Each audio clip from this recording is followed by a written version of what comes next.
Yo, Pope, what's good, man?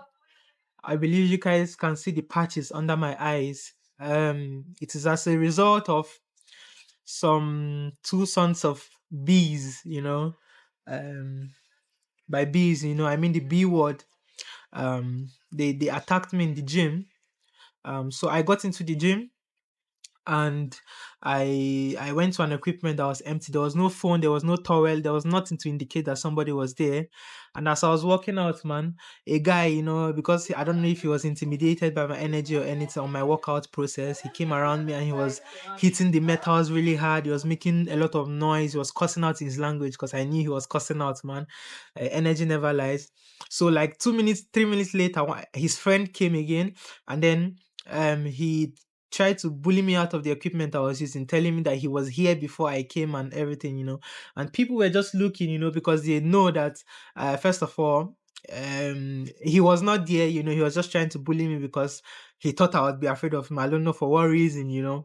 But all I could say, it stems from the intimidation. Your workout ethic, your workout routine, the way you work out, the way you jump from one exercise to the other is going to intimidate people. And these guys were really big, like one of the biggest dudes in the gym. There were two of them, and then they tried to bully me out of my equipment. And I was like, nah, I'm not going anywhere, man. Do you understand? And he tried to raise it up, and I like held it down, and then he punched me, and the other one punched him, and the two of them jumped me at the same time. I had to grab one of them. Bro, these guys are bigger than me, man. These guys are like bigger than me. These guys have been working out for maybe 10 years plus.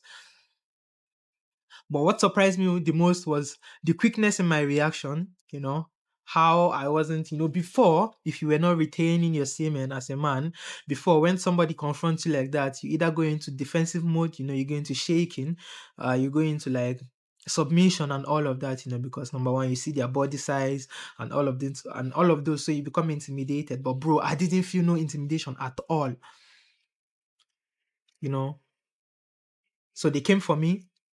They punched me. Two of them punched me. Two of them jumped me, man. So I forgot about one and I focused on one, man. I grabbed him, bro. I put him on the floor, man. I was surprised. I was surprised when I did that, man. I put him on the floor, you know. And as I was about to get into him, man, his friend held my hand and a lot of people came around to separate us. And I can tell you one thing for sure, the manager over there, he's a guy, he's also a buff guy, and he's been mean mugging me for some time now. And when he came upstairs and saw the situation, he saw I was on top the big dude, man. I could see it in his eyes. He was very surprised, man. He was very like flabbergasted. He was like, and bro, I could tell you one thing, the energy of the whole gym changed. Anywhere I walk to, people just pack up their stuff and leave there. Do you know the funny thing? I was so in control of my emotions that immediately they separated us. Normally people would want to be like, make more noise and all of those. I was just silent, bro.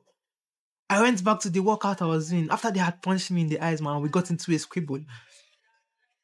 You know, that's the thing with semen retention. You're in your masculine core. You are not going to be afraid to be aggressive. You are going to be very in control of your emotions. But before, if you were not retaining, man, you would have been scared. You would have left that place for them, and they would have been feeling like the king of the earth. But I humbled him. I'm sure I would never see him in that gym again, man, because bro, it was embarrassing, bro. Even if I was the big dude, I would be embarrassed, man. I don't think I would want to ever come back to that gym because, bro, if you look at my body weight and look at his body weight, man, it is nothing to be compared to. And I put him on the floor, man. I put him on, bro. I'm surprised how it happened. It felt like nothing, bro. Putting him on the floor, man. It's just the aggression. I wasn't thinking. It's just instinct that took over. But before, when you were releasing a lot, when you were in your feminine state, you would have become submissive. You would have gone back into your shell. You would have allowed him to bully you. But on semen retention, I'm here to tell you, man, you would not be afraid of nothing, bro. You would be charging head on to war. And that is what I believe the Spartans were using back then. Most of their men, I believe they were on semen retention before weakness took over the world. And that was why they were mostly unconquerable. So guys, your semen is going to protect you from a lot, man. Keep on retaining your seed, man. Keep on retaining that which makes you a man, because trust me, guys, the world is a harsh place and you need your strength to fight against it, man. If you are new to my channel, man, I would urge you guys to subscribe because I'll be talking about a lot of things that are going to help men, become men, become who they actually are, become what they are supposed to be. There's a lot of weakness in the world today. Please do not be part of the weak people. Um, it's a problem when kids are afraid of darkness, but the major problem is when when men are afraid of light. I love you guys, and I'm going to see you guys in my other video, man. Stay safe and do have a nice weekend. Ciao.